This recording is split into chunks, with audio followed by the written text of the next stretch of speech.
What's up, y'all? This is Jordan. I'm going to be trying a voiceover for this hand balancing session. It's going to be my first hand balancing session working towards a one-arm press since starting my cut. As of this morning, I'm weighing in at 177, so I'm 3 pounds down, and I don't even think it's been a week yet. So it's going well so far. Definitely have lost some water weight. I'm really trying to stick to 2 pounds a week, but the first week of a cut, because you're eating so much less food, you're just going to lose a bunch of water. But I am trying pretty hard to stay hydrated through this process and not let myself get I'm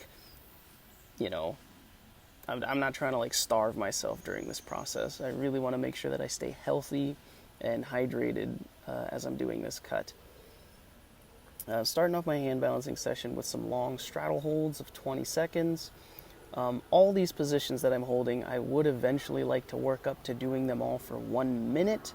That'll be pretty sick, but it's going to be a while, and I've only just gotten back into serious, focused hand balancing practice. So yeah, this position, I absolutely hate it because it's really hard to hold. It just feels awkward. The tuck position, very weird, and especially weird with my body as it is now, just being bigger and heavier, gut getting in the way and whatnot. It's more difficult for me to get into a very comfortable position in this. But, it's a very important position to practice, so you got to do it. This next one is my favorite position to practice. It's rocket. It just feels epic when you can hit this shape and hold it for a bit. I just love the feeling of floating above the earth on one arm. Feels really cool. Would definitely be a dream of mine to get this for a whole minute. And I think my record's maybe 15 seconds or something like that. The good thing about all this one-arm practice is all these shapes and even the flag that you're about to see doesn't really fatigue my strength too much.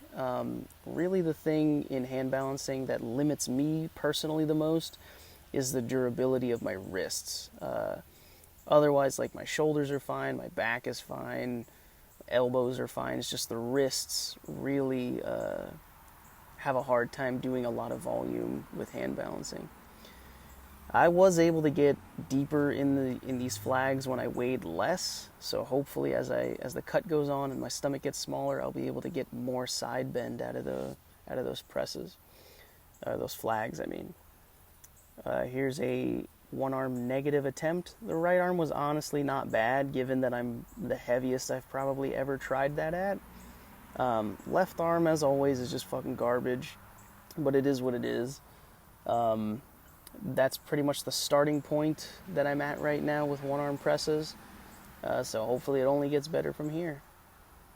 Here is some FIGA work before I do my actual one-arm press work. FIGA is really difficult to hold, so I'm still kind of at the stage where I need to just practice it consistently enough to just get the shape down with an assisted hold, build some time familiarizing my body with the position. I need more compression on this left arm here, but it's a work in progress. It is what it is. Not going to perform that anytime soon, that's for sure. So here's the actual one-arm press training. I'm starting off with just assisted one-arm presses to the floor. I just kind of lower as deep as I can, put as much weight on that one arm as I can to really kind of train that one side and press back up. I always find that doing movements is better than doing static positions. Not that static positions don't have their place. As you can see, I'm doing one right here. Just kind of maintaining tension in this bottom position with a little bit of a foot assist on the cane.